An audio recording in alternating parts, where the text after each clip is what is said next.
menurut praktisi hukum terhadap putusan Harvey Moise 6,5 tahun denda 1 M? Wah, itu kan luar biasa ya. Kerugian negara 300 miliar, 300 triliun, dihukum 6,5 tahun. Nah, ini sangat mencederai rasa keadilan masyarakat. Yang harus dipahami, kerugian negara itu kan 300 triliun itu kan kalau dibeli pesawat tempur itu bisa 300 biji. Kemudian kalau dibangun ke sekolah bisa ratusan ribu sekolah yang bisa dibangun. Kemudian juga kalau untuk dibangun rumah sakit itu bisa berapa ribu rumah sakit yang bisa dibangun dengan uang tersebut. Jadi ini ya, apakah hakim ini tidak betul-betul kepingin menegakkan hukum, apa mengambil kesempatan ya dalam perkara ini? Karena menurut pendapat kita kan, kalau dia benar-benar menegakkan hukum, logikanya kan dia kan ada sosiologi hukum namanya. Kan dia harus tahu sosiologi hukum itu kan bagaimana sosial masyarakat dengan keputusan dia ini gitu loh.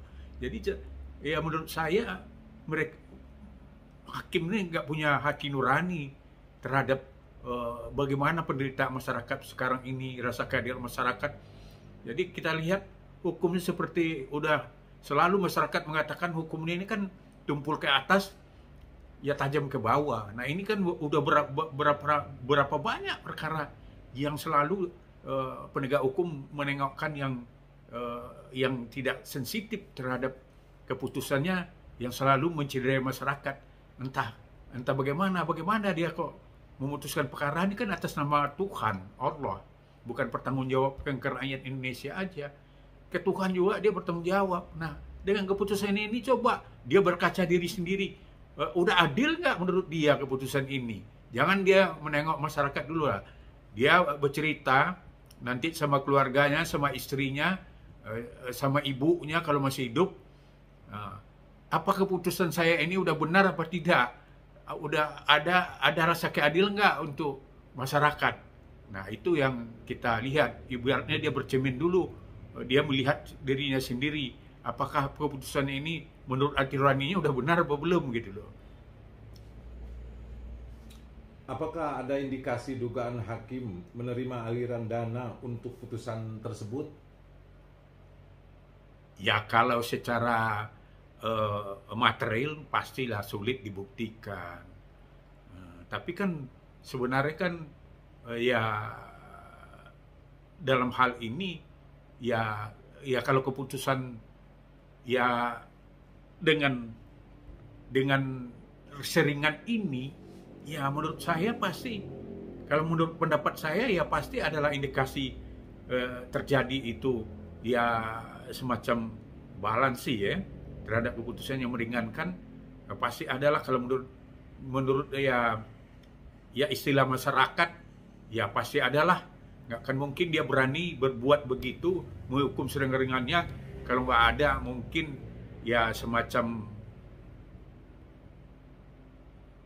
ya intervensi atau mungkin berupa materi yang diberikan kepada hakim. Bagaimana seharusnya putusan hukuman tersebut terhadap Harvey Moise yang melakukan korupsi sebesar 300 juta? 300 triliun. 300 triliun. Triliun, Ya. 300 triliun. Ya sebenarnya kan ya seperti Pak Prabowo bilang kan, presiden kan udah presiden aja ya yang tidak orang hukum ya. Beliau ini backgroundnya kan dari militer. Udah menengok di situ keputusan hakim ini seperti ya bermasalah gitu loh, dan tidak adil untuk keadilan masyarakat, dan tidak ada nuraninya untuk bagaimana menyelamatkan uang negara. Nah presiden udah minta itu malah ya seringan-ringannya itu 50 tahun. Nah ini harus kita pahami juga ya, sebenarnya kan keputusan hakim ini kan kita lihat juga sebenarnya kan menurut kami di sini kan ada juga penuntutan dari jaksa juga ringan gitu loh. Karena apa? Tuntutannya 12 tahun. Ya kan? Apalagi kita lihat perkara-perkara ya penyalahgunaan narkotika untuk diri sendiri aja banyak yang dituntut. Ada yang ya dituntut 12 tahun, padahal penyalahgunaan narkotika untuk diri sendiri. Nah, sekarang orang yang merugikan negara yang 300 triliun, ya dihukum cuma 6 tahun, tuntutan jaksa juga 12 tahun. Jadi kan menurut kita ini keputusan ini, menurut kami hakim tidak berdiri sendiri. Pasti ada juga ini ya dari dakwaan jaksa dan tuntutan jaksa yang ringan juga 12 tahun. Ya, jadi hakim itu kan ada pedomannya, SOP-nya. Biasanya kalau jarang itu hakim akan memutus lebih dari tuntutan jaksa. Jadi ya janganlah kita lihat perkara ini ya kalau mau selidiki jangan hakimnya aja. Harus kita selidiki juga dari pihak JPU-nya. Kenapa dia bisa menuntut 12 tahun?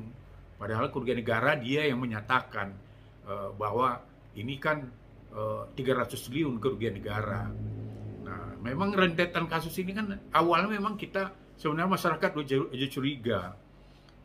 Semacam kejaksaan begitu gesitnya menangani perkara ini, tiba-tiba ada serangan, ada indikasi serangan drone lah dari para oknum yang membawa dari kedinasan penegak hukum juga.